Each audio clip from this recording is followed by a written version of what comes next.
When we first moved to the States, I was 16 years old, and Mom was stuck in Thailand. She didn't have the proper paperwork. I had to do whatever it took to get food on the table. In between selling roses on the streets and shifts handing out flyers on Waikiki Beach, I would grab my snorkel and jump into the ocean and swim around looking for bills that had floated out of tourists' pockets. Through our struggles, I came to realize that the true engine of my family, who was going to get our family to survive, was going to be my mom. And before my mom got to Hawaii, it had to be me. And I was just struggling. I remember I came home and I opened the door and I smelled rice cooking. And that was this moment of, Mom's here. We have fresh cooked rice. And I know it sounds really simple, but it was everything. And I knew that we were okay. Wherever there was a fresh pot of rice cooking was home, was Mom. I'm Tammy Duckworth. I'm one of the 2 senators from the great state of Illinois. My experience is never one of shooting the three-pointer to win the game or throwing the Hail Mary touchdown. For me, it has always been showing up and doing whatever I had to do to get through the task at hand. Whether it was sitting next to my mom sew one hem at a time until we got all of those dresses sewed, or being in the Army. I was the first Asian woman that commanded my platoon. A helicopter pilot lost both legs when her National Guard unit was shot down over Baghdad. Or whether it was in the hospital trying to survive 1 minute of pain into the next minute of pain, into the next minute of pain, because I didn't know how long I could endure it, but I knew I could probably survive. A lot of the legislation that I have successfully passed here were things that I started working on 5, 6 years ago or 10 years ago, and I've just doggedly kept improving on them, reintroducing them, building a coalition of support. And when I was pushing even against my own president to elevate more Asian American into leadership positions within the administration, it was Maxine Waters and Cory Booker who stepped up first and said, I support you, this is the right thing to do.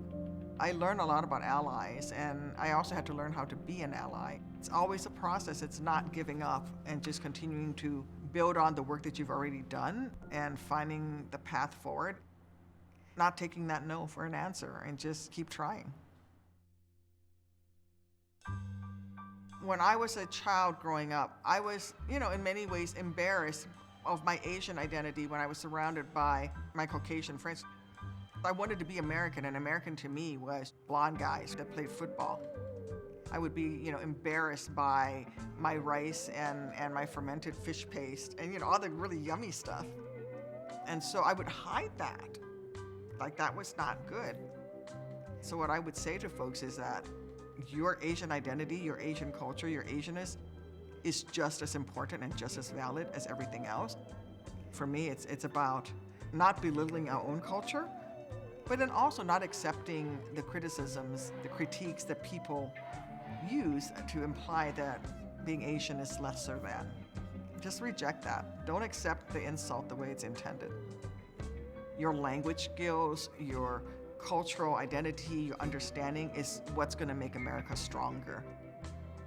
Just by the fact that I could issue orders to folks around me and they would salute and execute them was eye-opening to the Iraqis.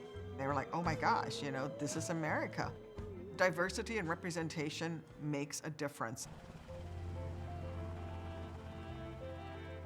Being in the cockpit of an aircraft is a sense of home. It's also a place of confidence. Now I add Mom, being centered around my family and my children and trying to raise really good people who will be better than me. I think that for me is my core identity.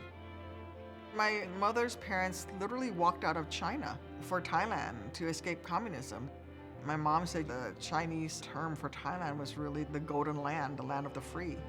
Oftentimes people think of the United States as the golden land and the land of the free. And so for me, this idea of preserving liberty, preserving freedom, so that anyone who wants to determine who they are and that sense of self-determination.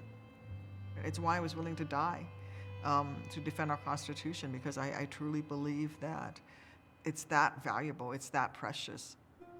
So what I say to folks is live your life the way you want to live your life and pursue your dreams the way you want to pursue your dreams. What gives me joy? My girls give me joy. Seeing the product of my labor gives me joy. Something as silly as going through an airport and seeing a lactation pod. I just made that woman's life better because I got that there. So what gives me joy is the fact that there's a bunch of women getting their boobs squeezed. And for me, if I could just be next to the ocean like I was in Hawaii, out there on the waves, that would make me really happy too.